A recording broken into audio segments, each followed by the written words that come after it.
Perumpamaan orang Samaria yang baik hati. Di sana diceritakan ada dua orang yang tidak peduli. Padahal orang itu adalah seorang imam dan juga para Lewi. Kenapa kok mereka tidak peduli? Saya melihat karena mungkin ada urusan pribadi. Tapi walaupun mereka ada urusan pribadi, tapi setidaknya dalam Keluaran 23 ayat yang kelima dikatakan begini. Engkau melihat rebah keledai musuhmu yang berat bebannya, jangan engkau enggan menolongnya. Keledai musuh saja yang berat bebannya dan jatuh, Alkitab berkata itu hukum Taurat harus ditolong.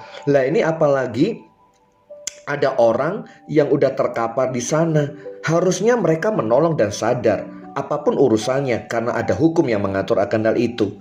Mungkin kalau ada orang berkata aku tidak mau ambil resiko lah. Tapi kalau sudah baca di Kejadian pasal 14, Abraham memberikan contoh bagaimana dia mengambil resiko untuk menolong Lot dan orang-orang dari Sodom dan Gomora yang pada waktu itu tertawan. Artinya bahwa gak ada alasan untuk tidak bisa menolong orang lain dan tidak ada alasan untuk tidak peduli. Abraham dan Yesus memberikan contoh yang konkret bagaimana mereka peduli kepada orang-orang sekitarnya. Bahkan kalau kita lihat secara alasan teologis, mungkin orang berkata begini, wah kalau aku kena darah, aku kena luka kayak begini, aku akan jadi najis. Kalau saudara baca ayat itu, sebetulnya nggak ada alasan lagi untuk mereka berkata seperti itu karena mereka itu telah pulang dari pelayanan. Nah, ada kata bahwa imam itu turun melalui jalan itu. Itu ada di pasal 10 ayat 31 dari Injil Lukas. Artinya mereka telah selesai menjalankan tugas-tugas beribadah. Artinya menolong pun gak ada masalah, ya. Nah, saya mencatat ada beberapa hal yang perlu untuk kita pelajari bahwa berbicara tentang kebenaran tidak menjamin seorang memiliki hati yang benar. Anda mau bicara benar apapun, Anda mau bicara soal kebenaran, mau debat kebenaran, nggak menjamin hati saudara benar. Yang kedua yang saya boleh pelajari adalah ini.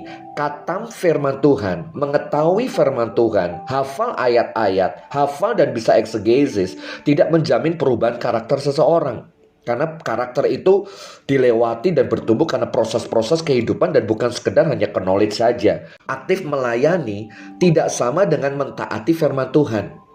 Saya ulangi, aktif melayani tidak sama dengan mentaati firman Tuhan. Pada saat saudara melayani tidak menjamin saudara mentaati firman Allah. Di panggung kita bisa hebat.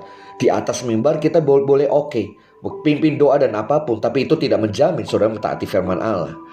Dan yang berikutnya adalah ini nih. Tuhan menghendaki kita mengasihi sesama manusia dan bukan manusia yang sama dengan kita. Menolong orang lain tidak bisa pilih-pilih dan ini dan itu. Semua orang adalah makhluk ciptaan Tuhan. Saya mengetuk Bapak Ibu Saudara sekalian, mari kita menjadi orang Samaria yang bahati, yang peduli kepada sesama di masa-masa sekarang ini. Tuhan mengetuk pintu kita hari ini untuk kita menunjukkan kualitas murid, kualitas kekristenan kita yang bukan sekedar jago ibadah tetapi nol dalam karakter. Tidak ada hati yang besar untuk menolong seseorang. Bahkan kita tidak melakukan firman Allah. Firman Allah mengatakan kasihlah sesamamu manusia. Mari kita care, kita peduli kepada sesama kita. Tuhan Yesus memberkati kita semuanya.